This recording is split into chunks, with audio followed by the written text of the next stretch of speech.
अस्सलाम वालेकुम दोस्तों, मेरा नाम डॉक्टर अलियसगर है और आज की इस वीडियो में हम 9 केमिस्ट्री के एक बहुत ही इंपॉर्टेंट टॉपिक को समझने जा रहे हैं। उस टॉपिक का नाम है लॉज ऑफ केमिकल कॉम्बिनेशन। आज की इस वीडियो में हम केमिकल कॉम्बिनेशन से रिलेटेड मुख्तलिफ लॉज को जो है वो समझने जाएंगे वन बाय वन करके।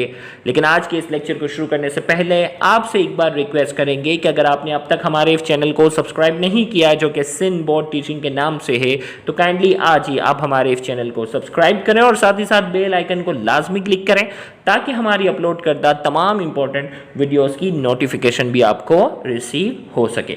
तो आइए हम स्टार्ट करते हैं आज का ये सवाल, लॉज ऑफ केमिकल कॉम्बिनेशन। अब ये सवाल जो है वो बहुत ज़्यादा इंपॉर्टेंट है। वो किस लिहाज से, तो मैं आपको बता दूं कि ये सवाल जो है वो 2006, 2007, 2008, 2009, 10, 11, 12, 13, 14, 15, फिर 16 और 17 में नहीं आया, 18, 19 और 21 इन तमाम एग्ज़ाम में ये लॉज ऑफ कॉम्बिनेशन वाला सवाल आ चुका है।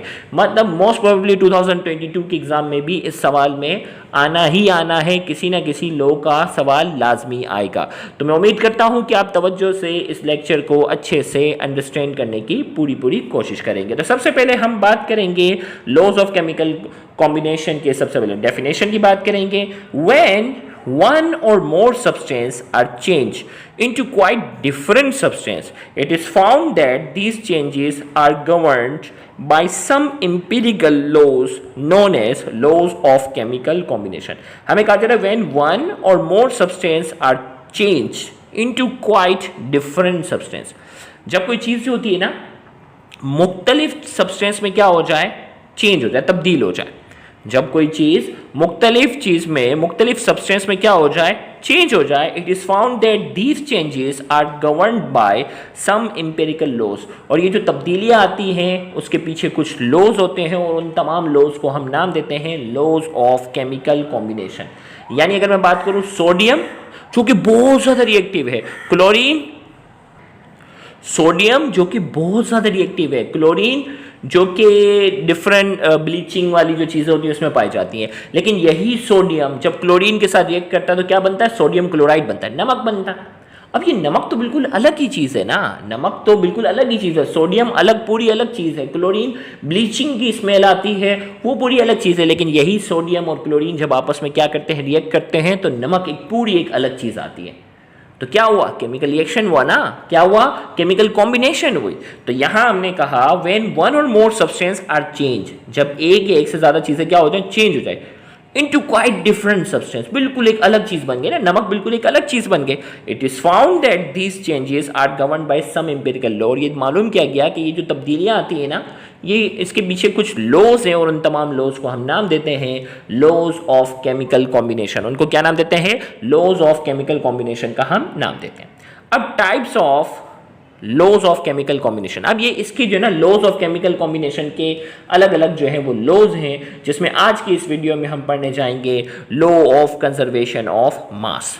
क्या पढ़ने जाएंगे, लॉ ऑफ कंजर्वेशन ऑफ मास। पहला लॉ आज की इस वीडियो में हम पढ़ने जा रहे हैं। सबसे पहले हमने इंट्रोडक्शन की बात की। Law of conservation of mass was put forward bye a French chemist लेविसर।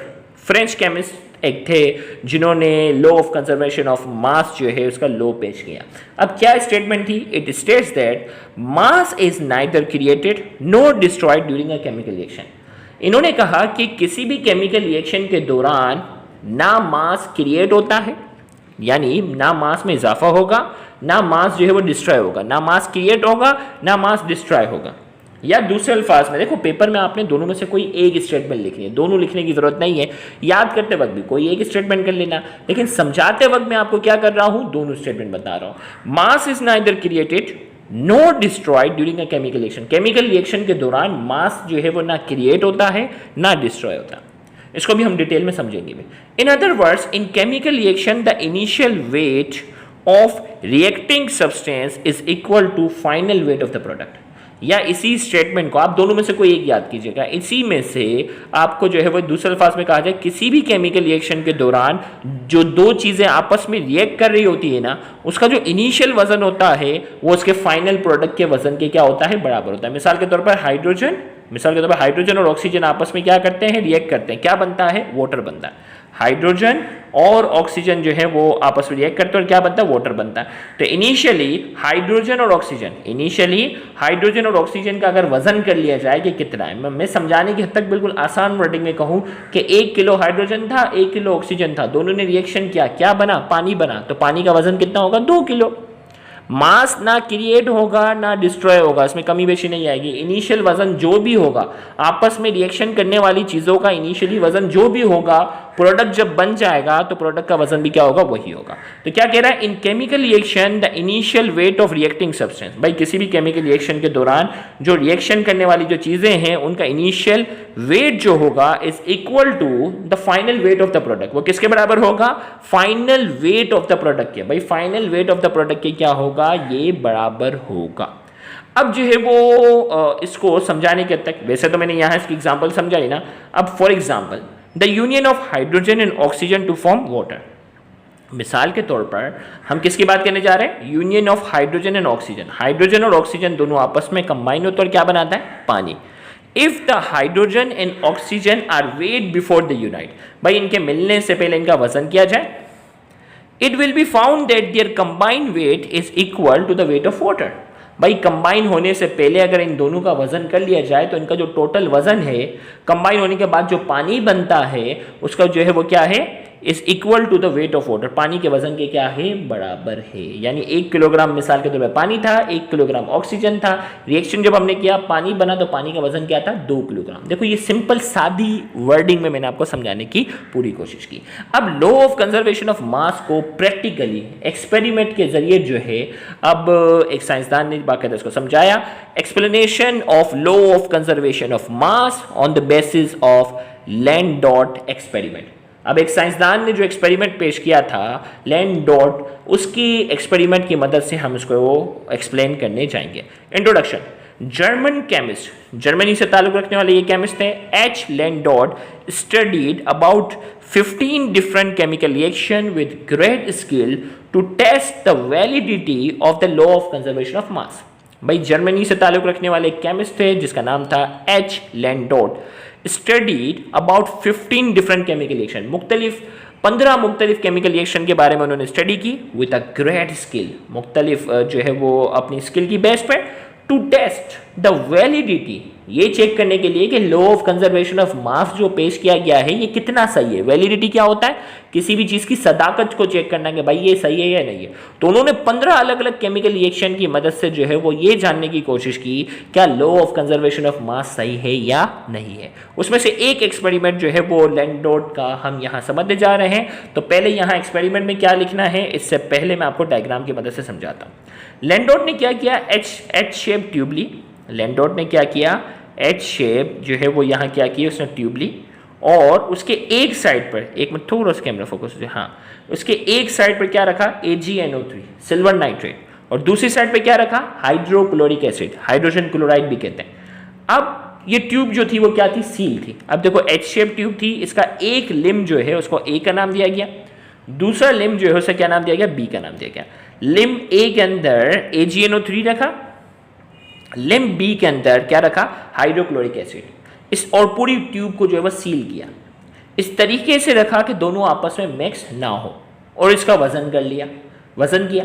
वजन करने के बाद यानी इनिशियल वेट आ गया ना, वजन करने के बाद इस ट्यूब को पूरा हिला दिया। हिलाने से क्या हुआ, सिल्वर नाइट्रेट यानी AgNO3 और हाइड्रोक्लोरिक एसिड ने आपस में क्या किया, रिएक्ट किया। सिल्वर नाइट्रेट और हाइड्रोक्लोरिक एसिड दोनों ने आपस में क्या किया, रिएक्शन किया, जिसके नतीजे में क्या बना, AgCl सिल्वर क्लोराइड और HNO3 नाइट्रिक एसिड बना। तो AgNO3 यानी ये दोनों, ये यहाँ से हिलाने पर ये दोनों आपस में मिक्सअप हो गए, और मिक्सअप होने पर क्या बनता है, AgCl और HNO3 नाइट्रिक एसिड क्या होता है, ये बनना शुरू हो जाता है। अब इनके बनने के बाद भाई ये आपस में रिएक्शन कर गए ना, बनने के बाद इस ट्यूब का दोबारा वजन करता है तो वजन क्या होता है, सेम रहता है। दोबारा वजन करता है तो वजन क्या रहता है, सेम। तो इसका मतलब क्या हुआ, किसी भी केमिकल रिएक्शन के दौरान जो रिएक्टेंट वाली जो इनिशियल चीज़ों का जो कंबाइंड वजन होता है वो प्रोडक्ट का क्या होता है, प्रोडक्ट के वजन के बराबर होता है। यही तो लॉ ऑफ कंजर्वेशन ऑफ मास की स्टेटमेंट थी ना। तो ये मैंने आपको समझाया। अब पेपर में कैसे लिखना है, okay. He perform following experiment to verify law of conservation of mass. बहुत कई एक्सपेरिमेंट किए जिसमें से एक को डिस्कस करने जा रहे हैं। He took H shape tube, उसने क्या किया, एच शेप ट्यूब लिया, and fill two limbs A and B. H shape tube लिया, एक लिम्ब का नाम था ए था, दूसरे का था बी। अब ए और बी फिल किया। He filled silver nitrate AgNO3 in limb A. Limb A के अंदर उसने सिल्वर नाइट्रेट फिल कर लिया, and hydrochloric acid in limb B के अंदर हाइड्रोक्लोरिक एसिड भर लिया। The tube was seal so that the material could not escape out. और इस पूरी ट्यूब को क्या किया हुआ था, सील किया था, ताकि मटीरियल जो है उस ट्यूब से बाहर ना निकल सके। यहां तक समझ में आया? आगे, the tube was wet initially in vertical position so the solution should not intermix with each other। भाई इनिशियली उसका वजन कर लिया वर्टिकल पोजीशन में ताकि ये आपस में मिक्स ना हो। फिर क्या किया, the reactant were mix by intervening and shaking the tube. ऐसे क्या किया, इन्वर्टिंग, इसको टेरा किया और हिला दिया। इन्वर्ट किया, टेरा कर दिया, पोजीशन उल्टी कर दी, हिला दिया पोजीशन, यानी मतलब इसको क्या किया, शेक कर दिया, ताकि ये दोनों आपस में क्या कर जाए, रिएक्ट कर जाए। रिएक्शन करने के नतीजे में क्या हुआ, the tube was weight after mixing. Mix होने के बाद ट्यूब को वजन किया गया on the formation of white precipitate of AgCl। देखो जब ये रिएक्शन करते हैं ना, AgNO3 और HCl दोनों लिक्विड की शक्ल में होते हैं। इनके रिएक्शन करने के नतीजे में क्या होता है, AgCl जो है ना सॉलिड फॉर्म में जो है वो नीचे बैठ जाता है। सॉलिड फॉर्म में क्या होता है, देखो छोटा सा एस लिखा हुआ है ना, सॉलिड फॉर्म में क्या हो जाता है, नीचे बैठ जाता है। और जब भी कोई चीज सॉलिड फॉर्म में बनती है उसे कहते हैं प्रिसिपिटेट। इसका कलर कौन सा होता है, वाइट प्रिसिपिटेट, यानी सॉलिड शक्ल में AgCl बन जाता है। He observe that the weight remain the same.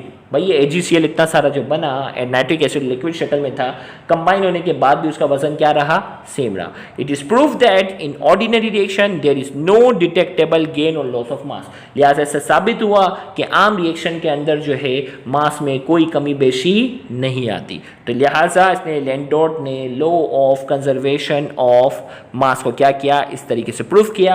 आपने एग्जैक्ट इसी तरीके से क्या करना है, पेपर में लिख कर आना है, डायग्राम भी आपने साफ सुथरी बनानी है। इंशाल्लाह उम्मीद करते हैं आपको एग्जाम में फुल मार्क्स मिलेंगे। Thank you very much. अल्लाह हाफिज़।